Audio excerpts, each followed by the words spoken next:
Mnogi su već posadili crveni luk. Mnogi su to odradili još u jesen, a crveni luk se može saditi još uvijek i početkom aprila.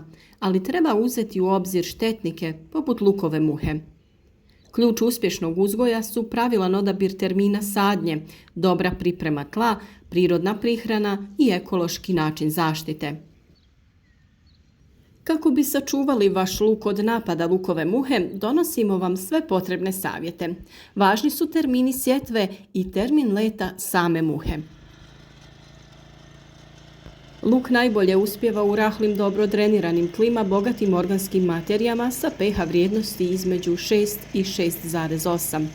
Duboko oranje ili prekopavanje obavlja se u jesen na dubinu od 25 do 30 cm kako bi se tlo strukturiralo i poboljšala prozračnost.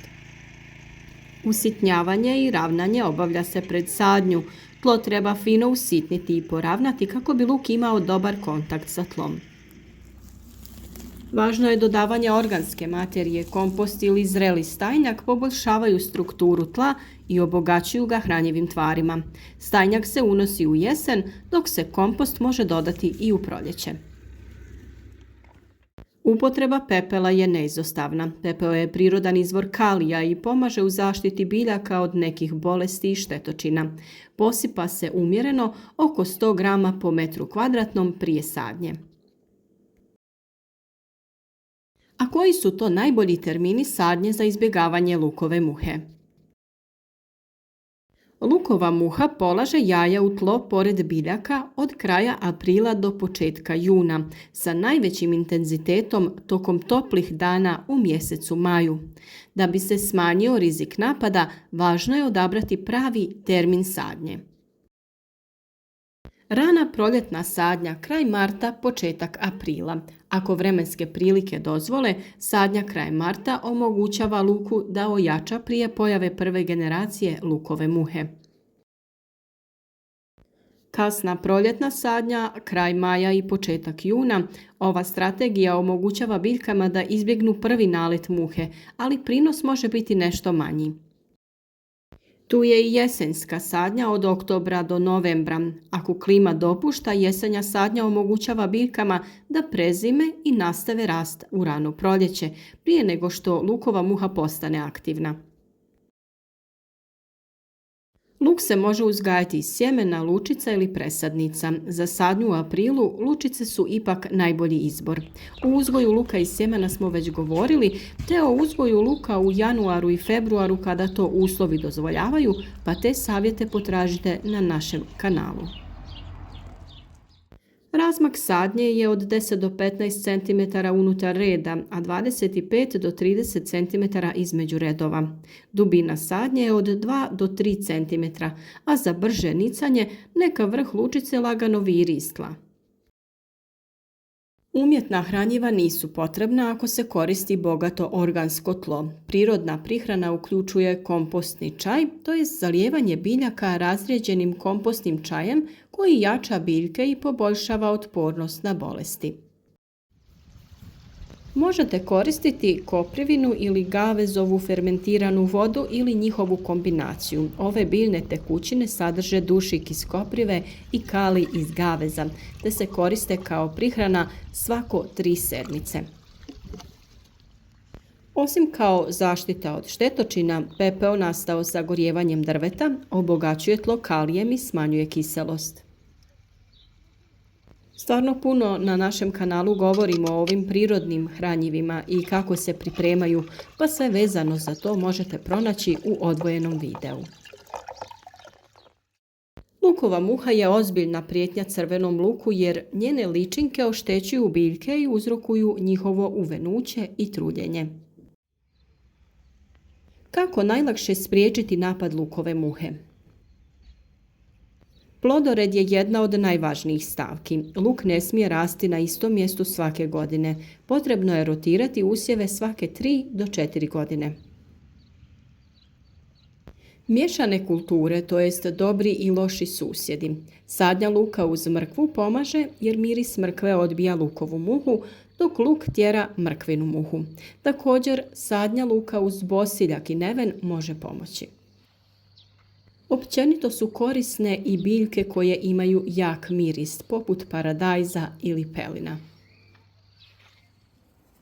Prekrivanje nasada agrilom je još jedna vrlo korisna opcija. Naime, agril platno, onaj bijeli zaštitni pokrov, štiti biljke od muhe jer spriječava ženke da polažu jaja. Pokriva se odmah nakon sadnje i drži se sve do kraja maja. Ovo platno propušta vlagu i prozračno je. Dovoljna je lagana konstrukcija jer platno nije teško. Prekrije se i pričvrsti sa strana. Naravno, po potrebi se može ukloniti radi uklanjanja korova i zalijevanja, a ako malčirate luk sa prirodnim materijalima, to neće biti ni potrebno jer malč čuva vlagu i sprječava rast korova. Možete koristiti sjeno, slamu, mljevenu kukuruzovinu. Upotreba pepela i piljevine je korisna kod odvraćanja štetnika. Posipanje tla drvenim pepelom ili mješavinom pepela i duhana može odvratiti ženke muhe. Za suhog vremena se pospe po površini tla. Tu je i zalijevanje rastvorom pelina ili nima. Ove biljke imaju jak miris koji odbija lukovu muhu. Prskanje čajem od pelina ili nimovim uljem možete smanjiti infestaciju. Ovo su prirodni preparati i važno je koristiti ih preventivno. Prskati svako 7 dana ili češće ukoliko je kišno vrijeme, posebno oko korijena i donjeg dijela stabljike. Za prirodni insekticid od pelina potrebno vam je oko 300 g svježeg ili 30 g suhog pelina te 1 litra vode. Priprema se tako što se prokuha voda i u nju se doda pelin. Ostavite da se hladi 24 sata, procjedite i razredite sa još 4 litre vode prije prskanja i zalijevanja. Ulje nima koristite po preporuci proizvođača. Sadnja ranog luka uvijek je odlična opcija. Ako se luk posadi u januaru, februaru, ako to vremenski uslovi dozvoljavaju, te u martu ili početkom aprila, luk će već biti dovoljno razvijen do glavnog napada lukove muhe u maju. Ručno uklanjanje napadnutih biljaka je također vrlo važno. Ako se primijeti žučenje i venuće luka, zaražene biljke treba odmah ukloniti i spaliti kako bi se spriječilo širenje ličinki.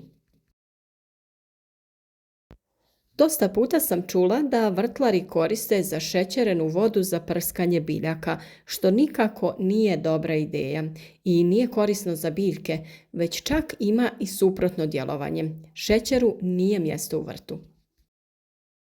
Ipak voda sa šećerom može se koristiti kao svojevrsni mamac za odrasle jedinke lukove muhe, ali nije direktno sredstvo zaštite za biljke. Evo kako funkcioniše i potencijalne nuspojave upotrebe šećera. Naime, odrasle muhe privlači miris šećera, pa se mogu uhvatiti u posude sa ovom otopinom. Na 1 litru vode dodaju se 3 kašike šećera. Postavljanjem plitkih posuda sa ovom šećernom vodom na nekoliko mjesta u vrtu može se smanjiti broj odraslih muha koje polažu jaja u tlo. Postavite te posude u blizini biljaka luka, posebno u toplim i suhim danima kada su muhe najaktivnije. Samo posipanje ove otopine po biljkama ili tlu može poticati rast gljivica i bakterija, a također može privući mrave i druge insekte koji vole šećer. Ne preporučuje se zalijevanje luka sa šećernom vodom jer može poremetiti prirodnu mikrofloru tla i uzrokovati rast nepoželjnih mikroorganizama. Izbor pravog termina sadnje je ključan za izbjegavanje napada lukove muhe. Ranoproljetna sadnja krajem marta i početkom aprila omogućava biljci da ojača prije sezone muhe, dok kasna sadnja kraj maja i početak juna može izbjeći prvi nalet. Jesenska sadnja je također dobra strategija ako to klima dopušta. Korištenjem organske prihrane, planiranjem plodoreda, korištenjem agril platna i prirodnih repelenata Moguće je uzgojiti zdrav crveni luk bez štete od štetnika i hemijskih tretmana. Nadam se da će vam ovi savjeti pomoći u borbi sa ovim štetnikom i da ćete imati dobru sezonu uzgoja crvenog luka. Mi smo tu za sva dodatna pitanja, a nadamo se da ćete naš rad podržati sa lajkom, podijeliti ovaj video sa prijateljima i biti uz nas i dalje, jer svaki dan donosimo novi savjet kako bi vaš uzgoj biljaka bio što uspješniji.